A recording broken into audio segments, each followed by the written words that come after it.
కవిత ఇచ్చిన షాక్ తో కేటీఆర్ మతి భ్రమించి మాట్లాడుతున్నారని విమర్శించారు పీసీసీ చీఫ్ మహేష్ కుమార్ గౌడ్. కవిత ఇష్యూను డైవర్ట్ చేసేందుకు కేటీఆర్ ప్రయత్నిస్తున్నారని ఆరోపించారు.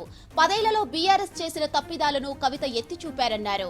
కేటీఆర్ ముందు తన ఇంట్లో రగిలిన కుంపటిని ఆర్పుకోవాలని సూచించారు మహేష్ కుమార్ గౌడ్. కవిత తన చెల్లెలు తనకే ఏకమేకై మరొక పవర్ సెంటర్ రావడంతో మతి భ్రమించి కేటీఆర్ గారు ఆ ఎపిసోడ్ని డైవర్ట్ చేసే విధంగా కాంగ్రెస్ ప్రభుత్వం పైన ముఖ్యమంత్రి రేవంత్ రెడ్డి పైన పసలైన ఆరోపణలు చేస్తా ఉన్నాడు. కేటీఆర్ గారు ఫస్ట్ చేయాల్సింది తన ఇంట్లో రగులుతున్న కుంపటిని సరిపెట్టుకోవాలి. ఇవాళ కవిత కేసీఆర్కే లెటర్ రాసి 10 సంవత్సరాల తప్పిదాల్ని ఎత్తి చూపే స్థాయికి వచ్చిందంటే కేసీఆర్ కుటుంబంలో రగులుతున్న మంట అందరికీ తెలిసిందే, ప్రజలకు ఇంకా అర్థమవుతా ఉంది.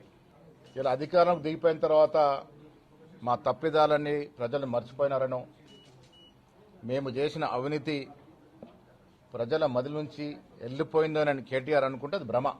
ఇలా కాళేశ్వరం ప్రాజెక్టులో అవినీతి జరిగిందని ప్రజల ఆకాంక్షల మేరకు దాని మీద ఎంక్వైరీ కమిషన్ వేసి కేసీఆర్కి హరీష్ రావుకి తదితరులకి నోటీసులు ఇస్తే బొంబేలెత్తిన కేటీఆర్ ఈ అవినీతి భాగవతం బయటపడుతుందని భయంతో మాట్లాడుతున్నట్టు కనబడతా ఉంది.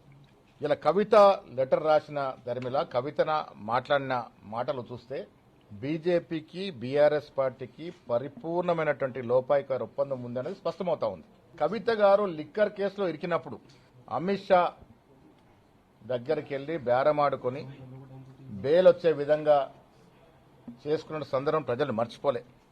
కేసీఆర్ కుటుంబంలో పెరిగిన పోటీ వల్ల ఇలా బీఆర్ఎస్ పార్టీ 3 ముక్కలవుతా ఉంది. కేటీఆర్ కవిత గారు మధ్యన వైరం నడుస్తూ పోరాట స్థాయికి వెళ్లినప్పుడు అదును కోసం హరీష్ రావు చూస్తా ఉన్నారు. ఇవన్నీ గ్రహించిన కేసీఆర్ ఇలా ఫామ్ హౌస్కే పరిమితమైనాడు. నేను దాదాపు 3.5-4 మాసాల క్రితం అడిగినాను, హరీష్ రావు కేటీఆర్ కలిసి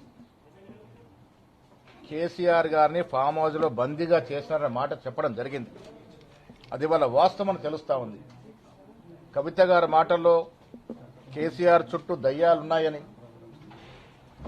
ఆ దయ్యాలు ఎవరో అనేది ఇలా ప్రజలకు తెలియాల్సిన అవసరం ఉంది.